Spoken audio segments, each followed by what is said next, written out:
All right. Masi sotene sila denizen nake ko suje. Good day, friends and folks on CKLB Radio and Facebook Live. My name is Denizen Nake Ko, and I would like to welcome you to our online sharing circle about the COVID-19 vaccine. A Masi Cho and a big shout out to Hotıi ts'eeda and the government of the Northwest Territories for partnering up with CKLB to provide us with this opportunity. Over the next hour, we will be hearing from some local Indigenous knowledge holders and some of our top health officials as they share their thoughts, insights, and ideas and concerns about the COVID-19 vaccine. We are live on CKLB Radio. Hello to all the listeners out there, and on Facebook Live. Hello to all our streamers on there as well, too. We are living in an age of instant information, all sorts of information out there. We're being bombarded on all sides through television, radio, and online. There is much misinformation, also disinformation out there. We are here now to provide our best and most up-to-date information for the people of the North. We would love to hear from you as well. In the second half of our online sharing circle, please go to the comment section of our Facebook Live event, or you can call us here at CKLB, 1-855-966-2552. Once again, 1-855-966-2552. Please share your thoughts, ideas, and questions as well, too. Right now, though, I would like to make some time for some spiritual connections. As with protocol in our communities, we usually start a prayer at a gathering. For that, we have asked Klicho Elder Rosa Mantla to help us. Rosa is originally from Beichokon. She's part of our sharing circle. And Rosa, if you please, right now can start us off with the opening prayer. We'd appreciate that. Masi, Rosa. Masi.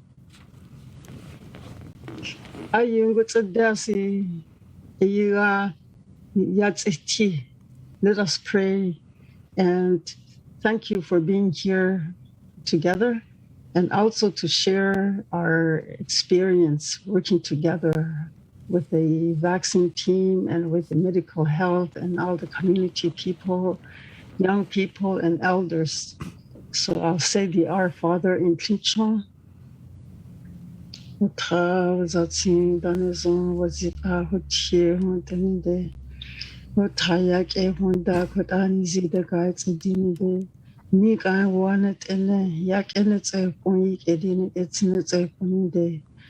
doesn't have it and daddy's a guarantee? Tago gets on a hot day, Siguna Honele. A yikin gets on a hot at the day, go on a honele. Washing's in woods are go honey, washing what's on a one hot here, hunt any day.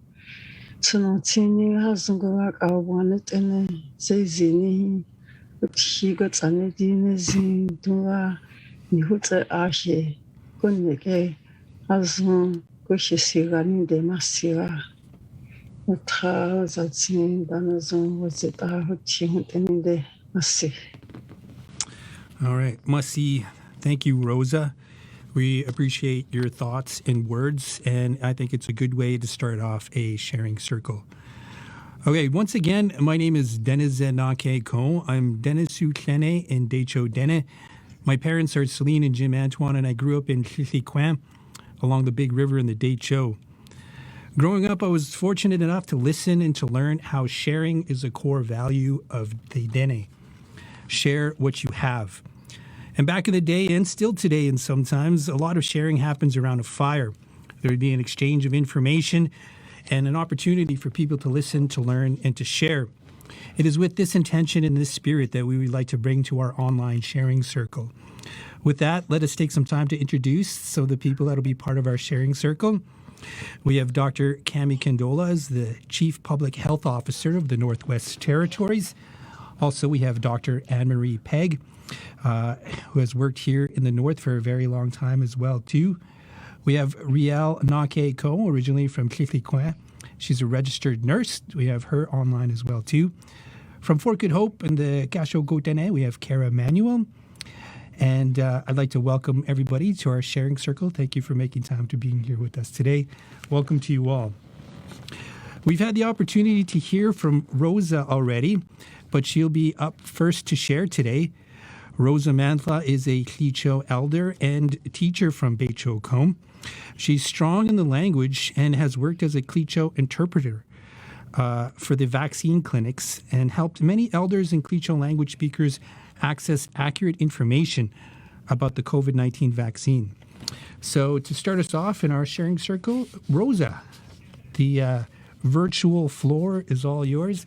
What were some of the things that you would like to share about the COVID-19 vaccine? When I was asked to interpret the COVID-19 to our people during the time that we visit the communities, I had to be prepared to know the meaning of the information. So when we visited the communities during my interpretation, I really have to make sure that the people understood what I was explaining, and also to be able to be prepared for their questions. So I thought as we visit each of the communities in our teaching region, people were ready. The community people were already aware that the team was coming. So they were ready for us. And some had been willing to get the vaccine. And the elders, they had questions.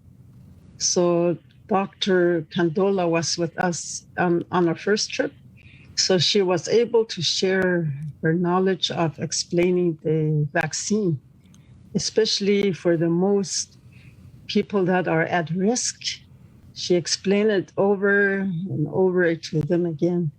And I was really happy with that because when COVID started, there were so much things that had happened. There's so much changes too with the COVID information, and not knowing, not understanding what it was really happening.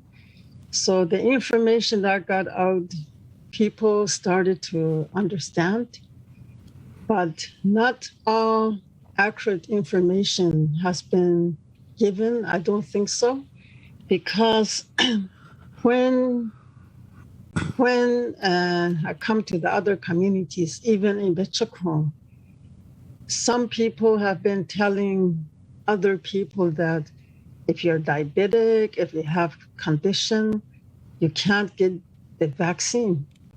So even as of yesterday, somebody asked me again. So I had to explain to him, the person that bought the vaccine, it was to protect the virus and also to protect themselves too.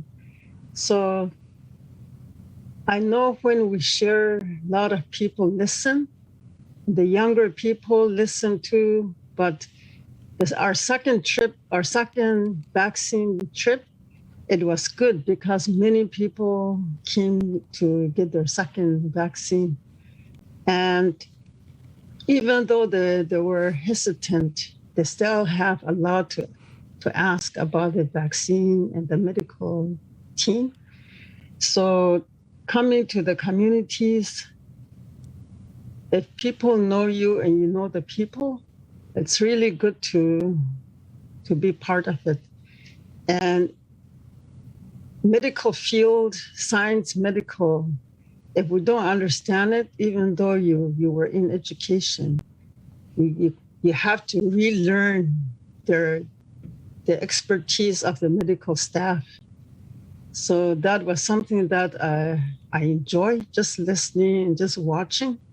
But the elders were really good. Some elders didn't say, I don't want it. They came forward and they had their vaccine.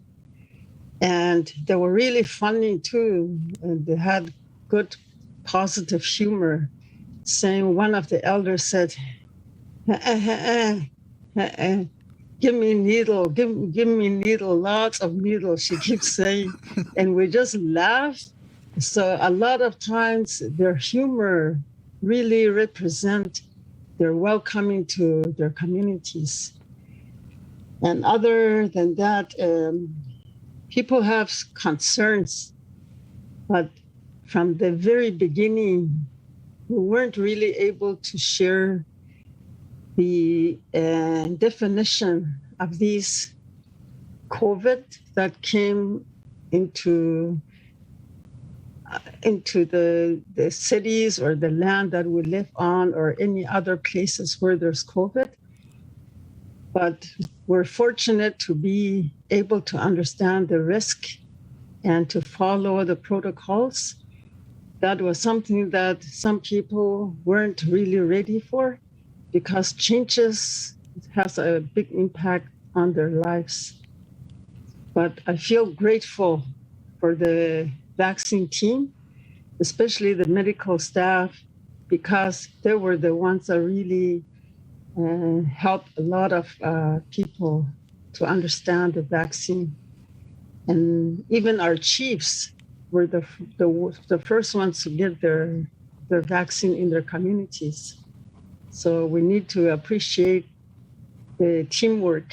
Masi. All right. Masi, Rosa Mantla from Beichoko, our Klicho elder. And thank you again for what you have to share about your experiences on the vaccination team and being able to reach out and, point out that, we've all been experiencing a lot of different changes, and then but having that positivity of being able to work together. Appreciate your words there, Rosa. Thank you. Also, I want to give you a shout out. I want to say Masi Cho for all your work, Rosa, because you've been on Facebook, you've been on the radio, you've been to different communities. Very key and helpful to getting that information out there. So I noticed and I wanted to acknowledge that. So thank you there, Rosa. All right. We've had the opportunity to hear from an elder from one of our communities. Let's make some time now to hear from a young person from our communities. Kara Manuel is the Community Wellness Coordinator for the Kasho Gotene Charter Community in Fort Good Hope. Kara is also a youth representative on the Information is Medicine group, providing information on how COVID is impacting people in the communities. She's also social media famous. You may also recognize her from some of her Facebook videos. We're so happy to have Kara here with us. So Kara, just from your perspective, what are some of the things that you like to share about the COVID vaccine and COVID vaccine? I'm going to share a personal experience because I feel like it's relevant to many others. Like that, I realize that I can relate to many others because I've spoke to people about it. And like at first, when the vaccine started coming to the communities, when it came to Fort Good Hope, I was feeling hesitant and like unsure, like because there's so many influences out there, like, and you don't know how to separate like what is true and what's not true. Like for instance, social media, like on Facebook, there's a lot of influences and a lot of people have different opinions. And like there's fear built up or hesitancy. And so I was unsure if I should get it. And I kind of wanted to wait to see like how well it goes or if it doesn't go well. And the opportunity came for me to get the vaccine. And I just went for it because I wanted to protect others around me, protect community members, because I work with the public. And so I got the vaccine and I felt a sense of relief because like COVID-19 has been such a, like I haven't experienced anything like this like a world pandemic, and so it slowed down everything. And once I got the vaccine, I started to feel better about it. Like, despite having a very sore arm for a few days, it just kind of gave me a sense of relief, because it finally feels like we're able to move forward as a community, as a territory, and also very fortunate to be able to get the vaccine available to us, because I know of some people who have family down south and they're unable to get the vaccine because it's only offered, like, there's a priority list and a lot of people don't make the list. And so there's a lot of people who are unable to get the vaccine and who have to quarantine and unable to like be out in the public. And so I was fortunate to get the vaccine, and what also pushed me to get the vaccine is that like COVID-19 is actually, to get COVID-19 is actually could be very scary. And there is a young person from our community, he's around my age, he got COVID-19 and he was induced with a coma, and he almost lost his life due to COVID-19. And so it made it very like realistic, and it really hit home for a lot of us. And so to get the vaccine, it's important for me, and I also encourage other young people to get vaccinated, because I believe that the majority of the NWT is within like the young people, and also protecting others is, we all play a role in protecting others. I also really miss cheering on hand games. Looking forward to going back to a sense of normalcy. Yes. Excellent. Well, thanks for that, sharing that, Kara, and your personal reflections. I think you hit on a lot of things that we're all thinking about. You know, we are definitely in a global pandemic. And what I really like is that not only are you taking personal responsibility for yourself, but at a young age, you're already thinking about protecting people in your community as well, too.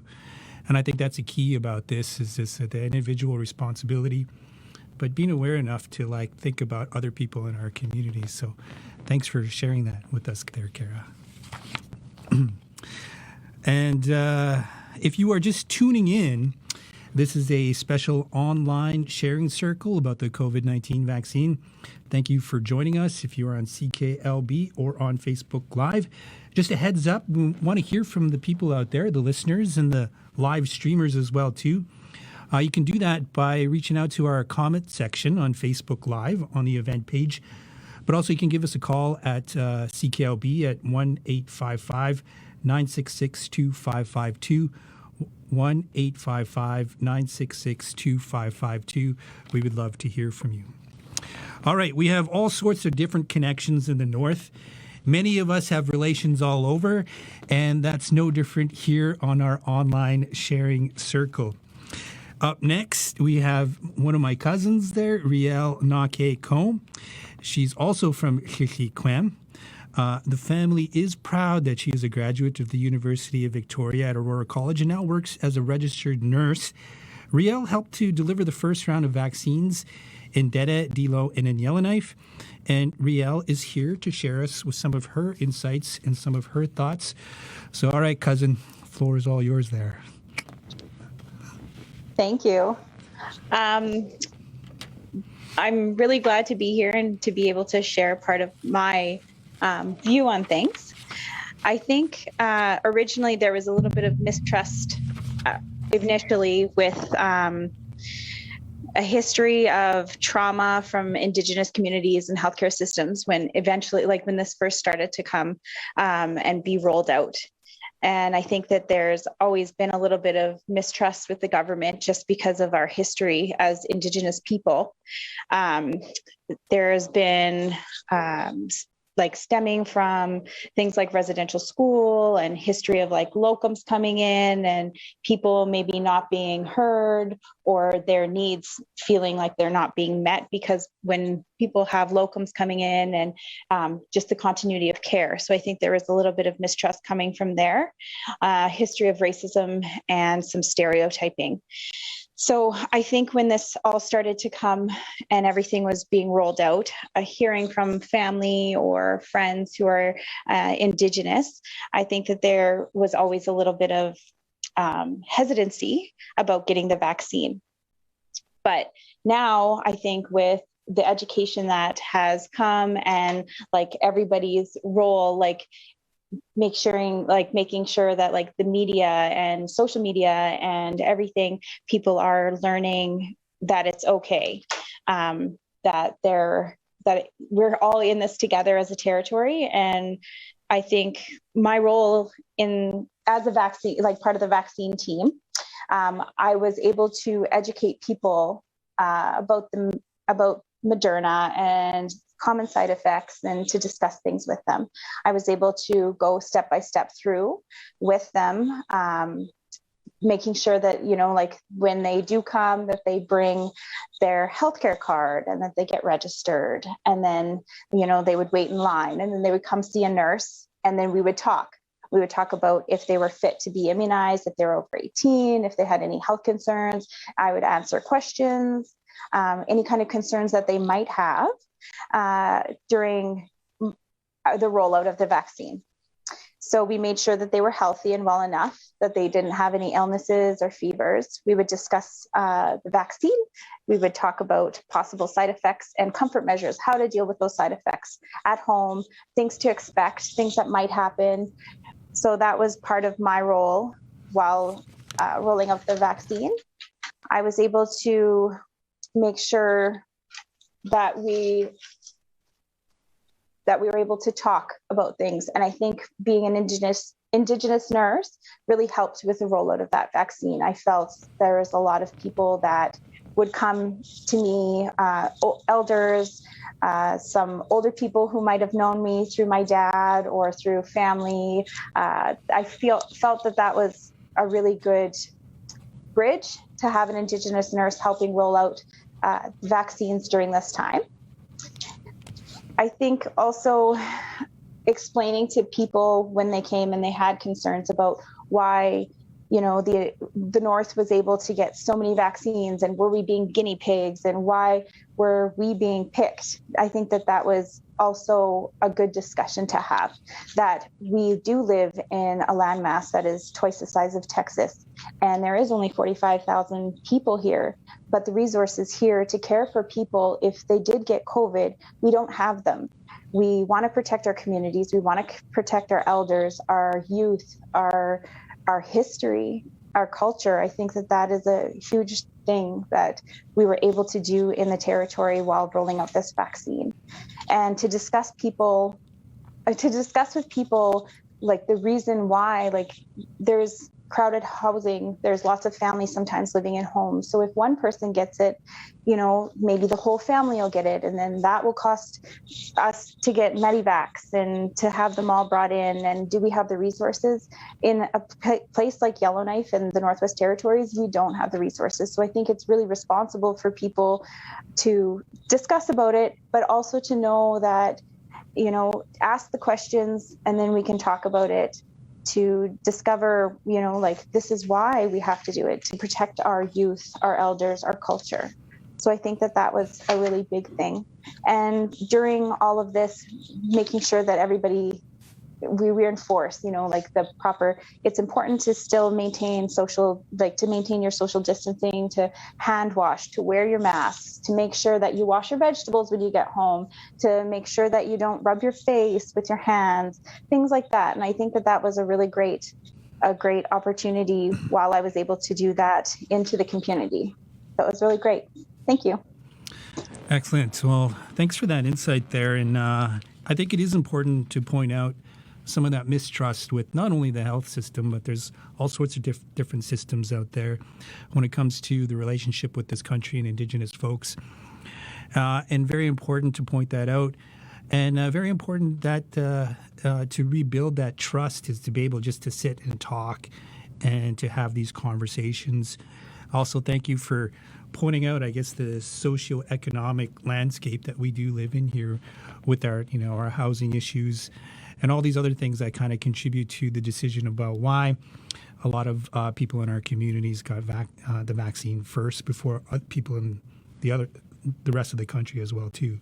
So thanks a lot for that there, Riel, or cousin. All right. Again, thanks for that. So there, we have so many different relations out there. And speaking of connections, no, I am not related to the next person in our circle, although Dr. Anne-Marie Pegg has spent some time in my hometown of Clicquot, Fort Simpson, as a community health nurse. After going back to medical school, Dr. Pegg worked as a family and ER physician in the north. While working, Dr. Pegg also held senior positions with the Médecins Frontières as well, too. She's now the territorial medical director. Dr. Pegg, thank you for your time. What is it that you would like to share in our online sharing circle? Thanks very much. First of all, I would just like to say thanks so much for having me here, because I think the most important thing for me during the rollout of this whole vaccine program has been, again, the chance to use so many different ways to connect with the people of the North and to answer questions individually, to answer questions in forums like this, to take part in radio programming, and just to share the message in a way that people are able to access and to understand. I want to really congratulate and show my support to all of the communities in the Northwest Territories that welcomed our vaccination teams with open arms, collaborated with them, made them feel welcome, made sure they had food to eat and water and heat in the places that they were staying, because that also really showed the commitment of the people of the Northwest Territories to get those vaccines into arms and to show how much we were committed to protecting ourselves. I wanted to talk a little bit too, because questions come up about the safety of the vaccine. And as Riel mentioned, our teams have had lots of chance to speak to people. We've had the fantastic opportunity to work with people like Rosa and Kara to spread that message to communities. But there are still questions that come up. This is a new vaccine. How do we know it's safe? We've never used a vaccine like this before. And I think reminding everyone that even though it's a new type of vaccine, this mRNA vaccine that teaches our bodies how to make proteins to defend ourselves in case we get COVID-19, that this is a vaccine platform, a type of vaccine that's been under development for a long time. So when this virus came along, it was a good opportunity to use many years of science that have already been developed. So it's not something that people need to consider an experiment or something that was delivered too fast. It's a vaccine type that's been worked on for years and years, and it was just fortunate that it lent itself to this disease in particular in order to roll out a vaccine so quickly. The fact that we've had such a generous allotment of vaccine in the North has been amazing. We're starting to hear people talk about side effects now, and certainly it does pack a bit of a punch in the arm when we get the shot, particularly the second one, for any of you who have received it. I know that I really was laid out for quite a bit of time after mine, but what I remind myself when that was happening, and what I remind everyone else too, is that it's a good sign. It means your body is doing its job. It's making those antibodies. It's getting ready to protect you in case you ever encounter COVID. And as Kara mentioned, getting COVID can be pretty scary and can make people pretty sick. And a day or so of arm discomfort and some fever and feeling tired is a good way to remind ourselves that the actual disease could really be a lot worse. So I like to look at it as a no pain, no gain. So I'm having pain now, but what I'm gaining is immunity from potentially picking up that virus later on. We have lots of information now that that the vaccine is really effective. It's over 90% effective. It gives us a good level of immunity after 2 weeks after the first shot. That immunity can last for a number of weeks. And so we've been able to get good science saying that, up to 3 months between vaccine shots is still fine. And so our vaccine teams have been working with the communities to make sure that people are able to access not only a first shot, but a second shot.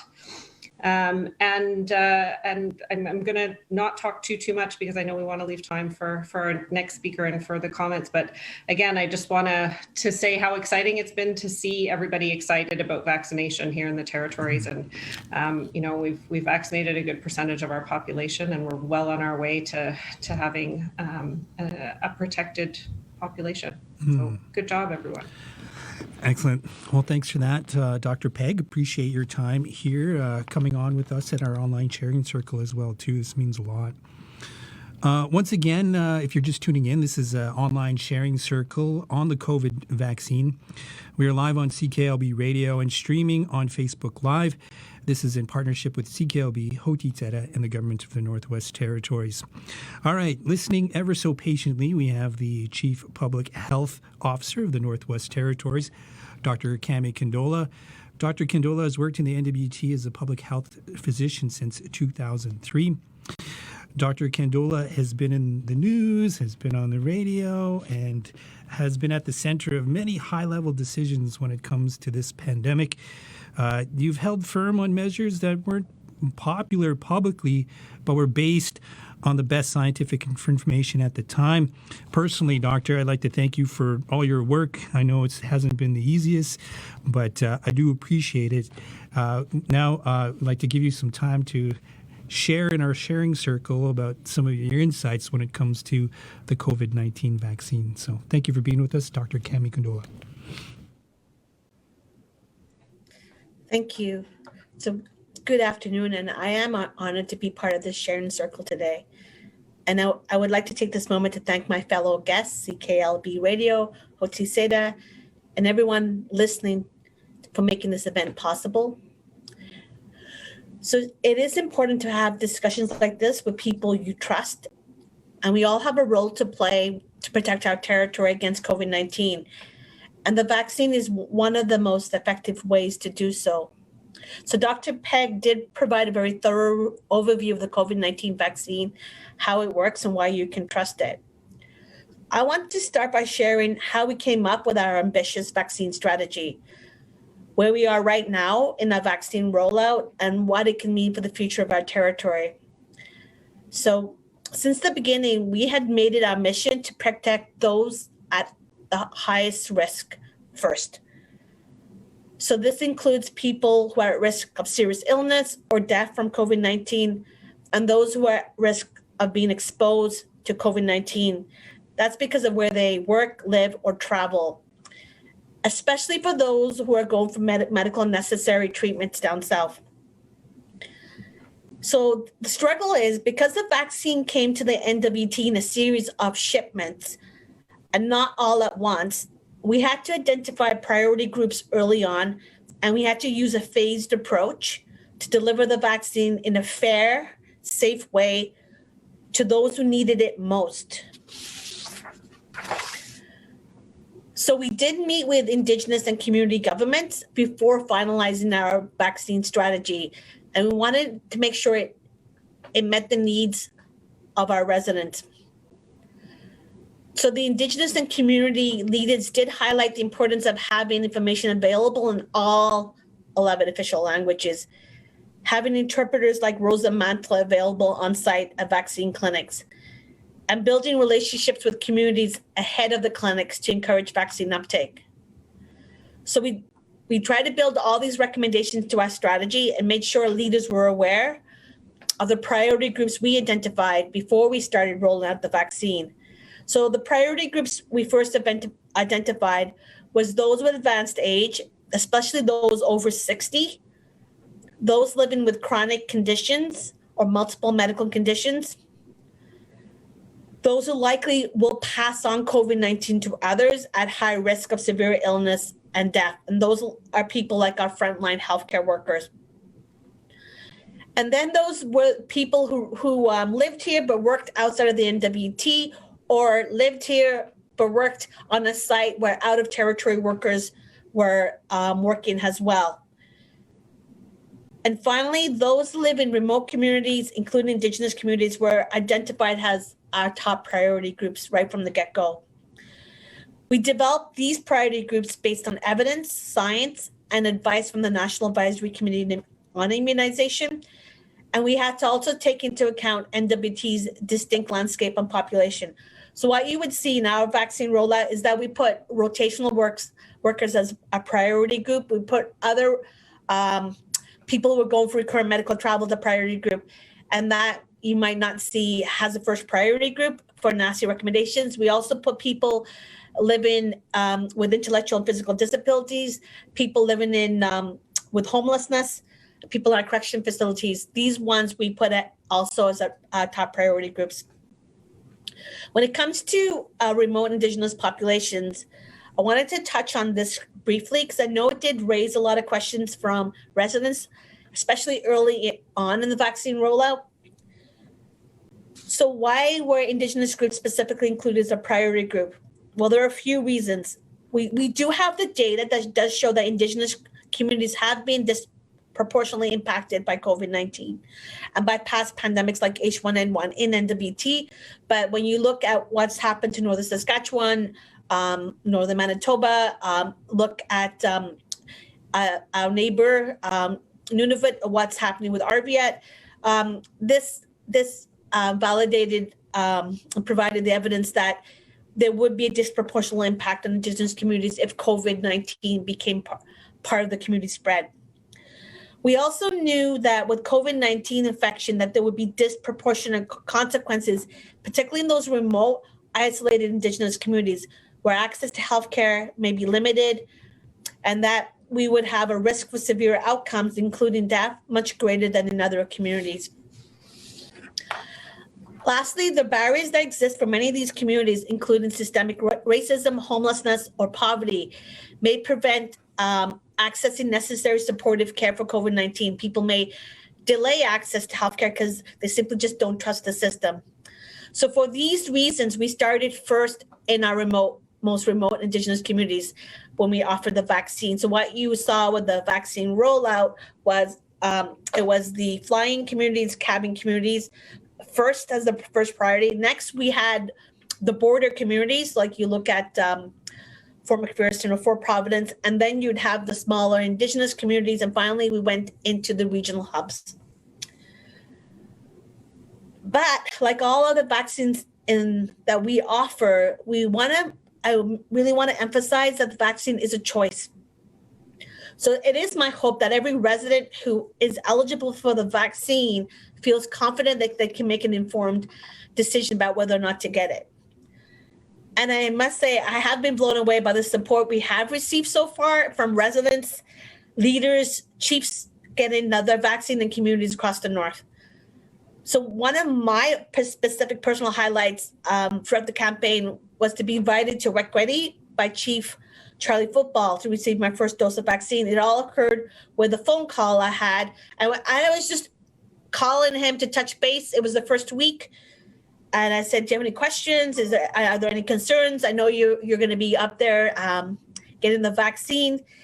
And he said, why don't you come to my community? And you know, it was never part of the call. And I just never occurred to me because I was waiting for my dose like everybody else. So I went back and talked to the team. They said, yes, go to Wekwedi and get the vaccine. And thank you, Chief Charlie Football, for that invitation. And he did say, when he reached out to me, he said, you're coming into our community, showing your face to the elders, getting your vaccine, that is a definition of respect. So that's what he told me when I got to Wekwedi. And it was quite an emotional moment to visit one of the communities I've worked so hard to protect from the beginning of the pandemic and to get vaccinated along the rest of the community. So that was an experience I would never forget. And I expect many of the residents are experiencing those same feelings of gratitude and relief after getting the vaccine. Like there is light at the end of the tunnel. And we are fortunate in NWT to receiving enough vaccine for 75% of our adult population, especially compared to our neighbors down south. The good news is that we have delivered 17,057 first doses of vaccine. Now, what that means is about half the adult population in the Northwest Territories are well on their way to build strong protection against this disease. So the NWT is still leading the country in the delivery of these first doses, and we have fully vaccinated 11,151 people with both doses. I think this is an incredible accomplishment, especially given the fact that we only started rolling out the vaccines on New Year's Eve. That's 12 weeks ago. So one of the most common questions we are hearing as we return to communities for the third visit is, if the first dose of the Moderna vaccine is so effective, do I really need the second dose? And the answer is yes. While the first dose of the Moderna vaccine is up to 92% effective 14 days or more after the vaccination, the second dose ensures stronger and longer lasting protection. So what we say, this first dose primes your body to make the antibodies, and the second dose boosts the memory to make sure they last a lot longer. So you do need the second dose. What we don't know is how long this protection lasts, and it's different for each of the vaccines out there.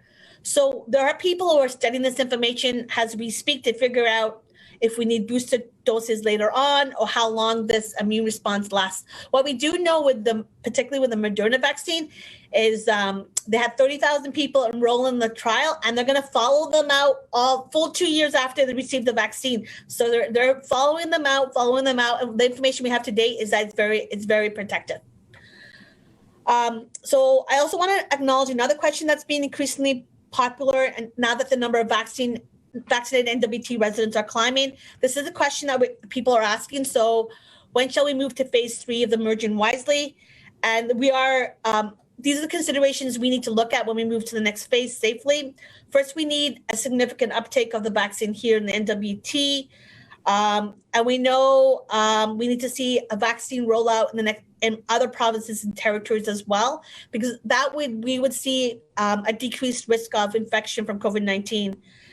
One thing that we are looking at is, do vaccinated people pass on the disease to others, even if they don't get sick themselves? So I protect myself. How do I protect you? There's some promising research in Israel with the Pfizer vaccine, the same kind of vaccine that we have, that it does appear to decrease transmission. We're just waiting for that data to be validated.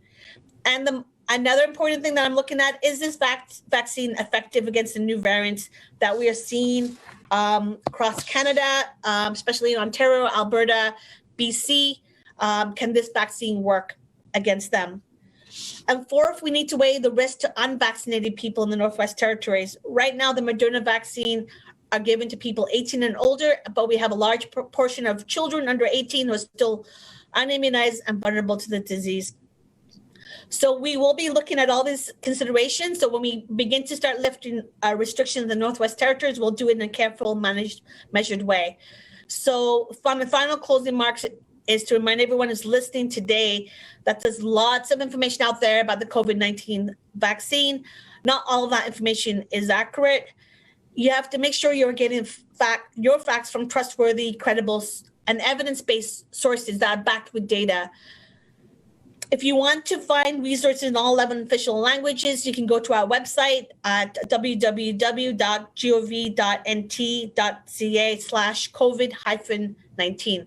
We also have videos, lots of frequently asked questions and answers about the vaccine, and we have links to other sources as well.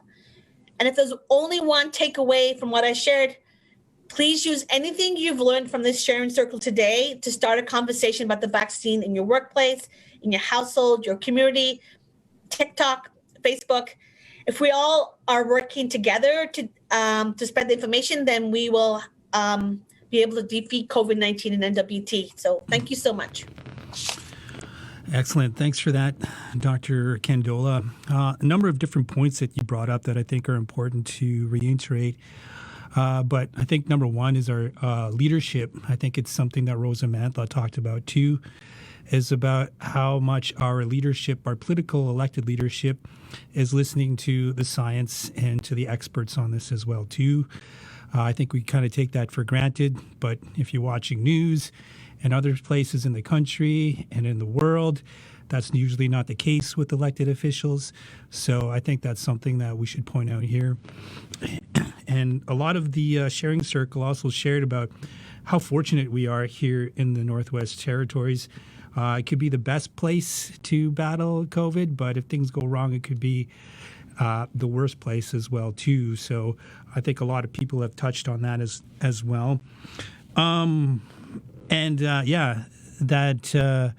Also to flag about misinformation and disinformation as well as there as well too. Kara mentioned it about where you get your information and where that information is coming from. Is it credible or is it just misinformation? Misinformation basically is just like you just don't have all the complete information. So you might mislead you to different places. Disinformation is on purpose, people putting information out there that is not correct to kind of steer you away from things. And I think we've all experienced that if we have a Facebook page or anything. So be very, very skeptical about the information that you have. That's the reason for this sharing circle, is to share the best and most up-to-date information that we have here on the COVID-19 for the people of the North. And Dr. Candola hit the nail on the head, is that this is a personal choice. And to make those best decisions in your life, you need the best information. So hopefully people can learn something here from the vaccine and make those good choices in their lives. I was going to go make some time to react to different people in our sharing circle, but the time right now is 12:47. We've got about 13 more minutes left. We did have a call, and I got excited, but they were excited about the CKLB request show that'll be coming up. So someone actually wanted to leave a request, but that's coming up in a bit if you're listening on CKLB. But do give us a call if you do have a question about the COVID-19 vaccine. That number to call is 1-855-966-2552. But we're able to get a question emailed in from Jordan Reed, and I think I'll address this to the doctors. Jordan Reed has a question about wondering if vaccinations are available and safe for children. They said 4 years old, but just any information about vaccinations for children or people 18 and under. Dr. Peg, can we go for you for this?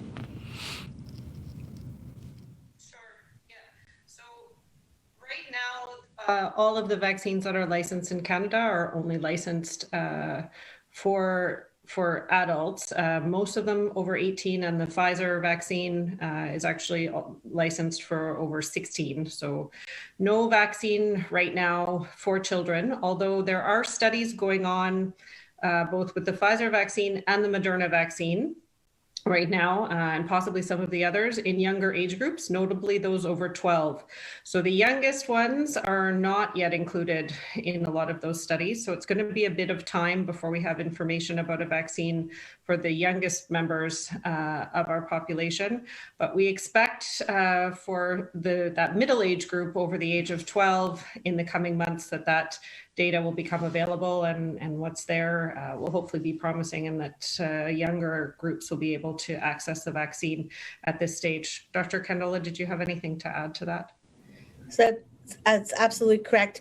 The Moderna vaccine that we looked at, they've enrolled 3,000 children between 12 and 17, but that information won't be available till later this summer. And how it would impact us, it probably be early in the fall before we could even consider starting to vaccinate that population based on Moderna's results. The kids under 12, they'll be included later on in study, so I don't see that happening by the fall. One important note that I want to just make: there are parents who have children between 12 and 17 who have developmental disabilities, who, if they got COVID, they would be at increased risk of severity. these same parents are going down south. They're going for medical travel. What I say in those scenarios, because they're at risk, the parents should get vaccinated, but they should also consult with their specialists who can weigh the risk and benefits and send a note to us and say, this child with this very severe lung disease cannot afford to get COVID. We feel that the benefits of receiving the vaccine outweighs not having the data. And in those scenarios, we would consider between 12 and 17 providing the vaccine for that specific population at risk. All right, doctors, this next question I have kind of relates. We talked about 18 and under, but how about even younger than that? Expected mothers, maybe they're pregnant. Is it safe for them to get the vaccine? Or if they have a baby and mothers are breastfeeding, is it safe for them to get the vaccine as well too? I guess we'll go to Dr. Candola or for this. Peg, Dr. Peg. Dr. Peg always does amazing sunray. She can start. Yeah. Thank you. So we do know that the vaccine was not tested on breastfeeding or pregnant women during the original vaccine trials. But what we do know, in just the U.S. alone, there have been over 75 million doses of various vaccines administered, and a significant number of those have been administered to pregnant and or breastfeeding women.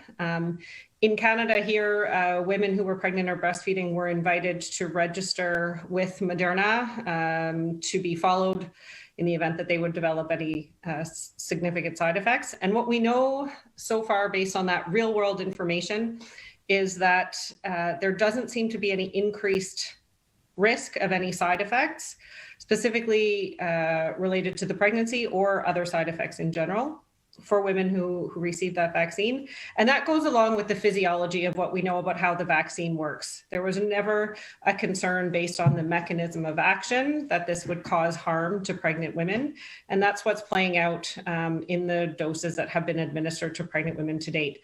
We also know that pregnant women, if they were to get COVID, particularly if they're in some of the high-risk categories on top of being pregnant, they're at a much higher risk of developing severe disease and death. And so what we opted for here in the territory is to not prevent any pregnant women from getting vaccinated. And in fact, we encouraged pregnant women who did have other risk factors such as diabetes or heart or lung disease or significant obesity, that we encourage them to get the vaccine, knowing that their risk of getting severe disease was increased. And it's the same for breastfeeding women. And I just read a study right before we came on this program that specifically looked at was the immune response diminished in pregnant or breastfeeding women. So we worry not only do they get worse side effects or are there negative effects from the vaccine, but do they respond to the vaccine? Is it going to be effective? And what we see in that very, very early study is it seems that yes, that pregnant and breastfeeding women, it's safe for them and they develop a good level of protection. So again, it's an individual choice, but it does seem that it's a good choice, particularly for women who may be at increased risk to get that vaccine. Excellent. Well, thanks for that information. I think it's all really important. I'm learning stuff here on this as well too. So thanks for that. We have about 6 minutes left on our online sharing circle. We don't have a lot of comments. We do have a comment about someone from listening in Edmonton saying that they just like to congratulate the NWT on all the work that they're doing in the rollout of the vaccine. So it's nice to know that people outside the territory are noticing the work that's being done here. Just to finish up, maybe we can go to some last thoughts from some of the people on our sharing circle. I guess we can. Let's start with Kara. Do you have any last thoughts that you'd like to share on our online sharing circle, or maybe react to some of the things you've heard so far, or just some of the things that you would like the people out there to know?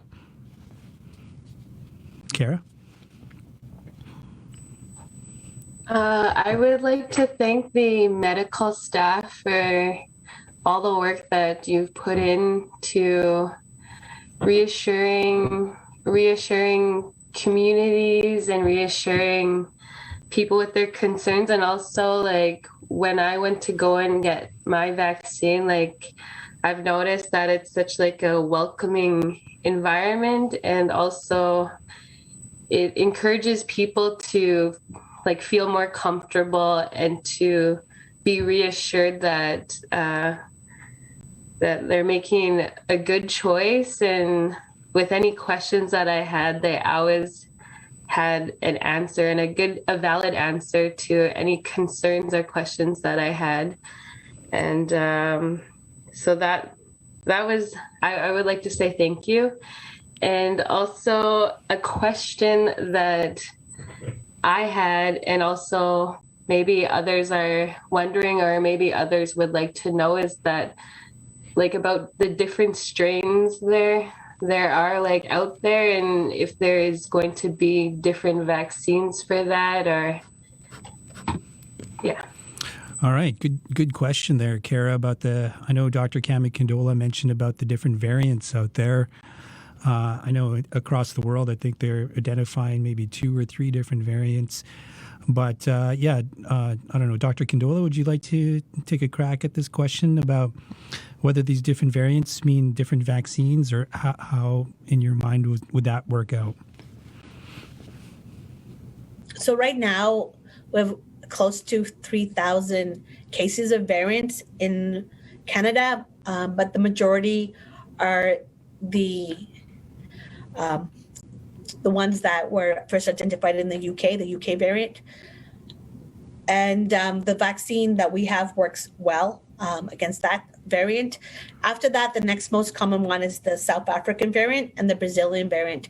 So we don't have data on the Brazilian. With the South African one, it seems that it doesn't work as effectively than the UK variant, but the Moderna vaccine that we have has such high level of antibodies that they feel that in the real world that it would protect us. One of the things that I'm looking at is I'm watching what's happening to the rest of Canada and really praying that the vaccine can roll out as quickly as possible, because the faster we can roll out the vaccine to the rest of Canada, the less infections can spread and less mutations can spread and variants, and the quicker we have a hold on the number of cases and the more people get vaccinated, we'll actually start seeing a drop in cases. And this is what we've seen in other countries like Israel and UK. And so let's hope the variants can be controlled and the vaccine rolls out as much as possible in the coming weeks in Canada. And that's what we're watching for. About the booster, Moderna is looking at a booster against the South African variant. But like I said, it's more about trying to get the vaccine that is currently seem to be working to get the cases down, because you never know with this COVID. By the time we get to that stage, there could be a new variant. And so let's just work on getting the cases down. In the Northwest Territories, we have no active cases. We have 1 active case of COVID. But other than that, we have no other active cases of COVID. We have over 50% immunization. So it works well for NWT, but NWT also needs the rest of Canada to have the same type of vaccination rates and impact on their cases. All right. Thanks for that there, Doctor. And good question there, Kara. Riel, maybe we can go for you just for like some final thoughts that you would like to share on our sharing circle. I just wanted to let everybody know that I think that they're doing a great job. Either ask like Cami and Anne-Marie and everybody who is helping protect our territory. I thank you. Excellent. Thanks for that. Dr. Anne-Marie Pegg, do you have any final thoughts that you'd like to share? Sure. Similar to Riel, I think, one person or one group of people can't do this on our own. And so the fact that the whole territory has come together to follow the public health measures, to ask questions, to participate, and then to come out and get vaccinated. I mean, it's one more layer that we're doing, but it takes the participation of the whole territory, and we're really doing that, and it's amazing to see. So I, thank you to everyone, but really congratulations congratulations to everyone as well. We're still in it, but every person has played a part in this here in the territory. Excellent. Thanks for that, Doctor. And real quickly there, Dr. Cami Condola, do you have some final thoughts that you'd like to share? I just want to thank people like Rosa who are doing an amazing job getting to our elders. But I beseech people like Kara and Riel, get to our youth. People feel we've done a good job with the elders. Unfortunately, even people who are young can end up in the hospital and can have serious side effects. Even people with mild COVID, they have this syndrome called the long hauler syndrome. And so they could be dealing with debilitating effects of COVID, even if they may have experienced a mild case. So for those young people out there, the best way for you to protect yourself is to get the vaccine. The vaccine protects you.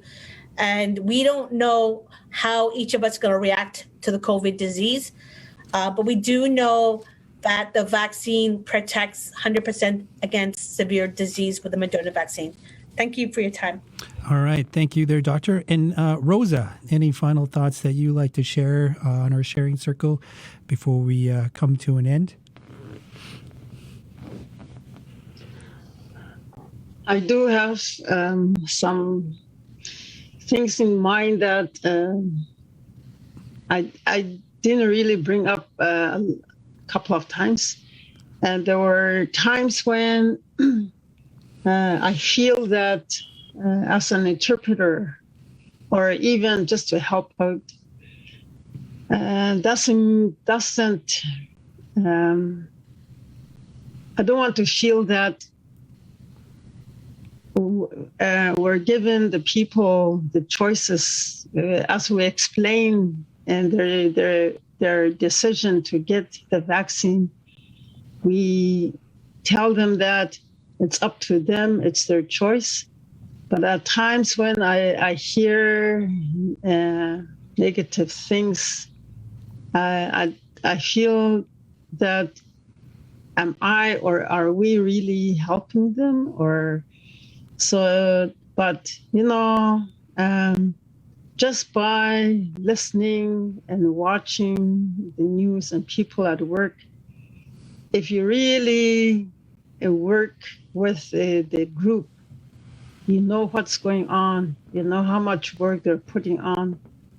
And the reason why my personal observation, I know that they care for people, and they are looking after people so that they'll be protected. And listening to Riel earlier, I heard what she has said, and I've heard it too a couple of times among young people, and not so much the elders, because they are the ones that we give all the information to in as much as we can.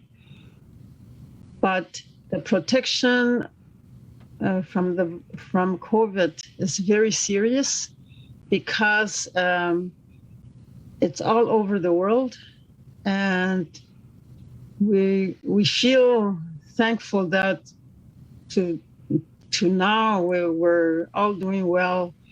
Some of us feel like we're at a normal stage, but we don't know what's going to be happening with COVID, because it kind of changes. Mm-hmm. I was told that it keeps changing, so we have to move on it fast. And to appreciate all the work that has been done, it's very powerful. And it comes from individuals themselves too. And I hope that we can still share the knowledge of how to explain people to protect themselves, especially when they're at risk.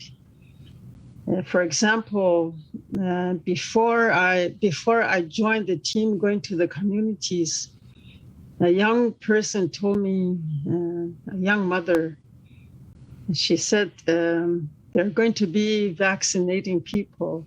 I don't think I would like to get vaccinated. So I just listened to the person, and then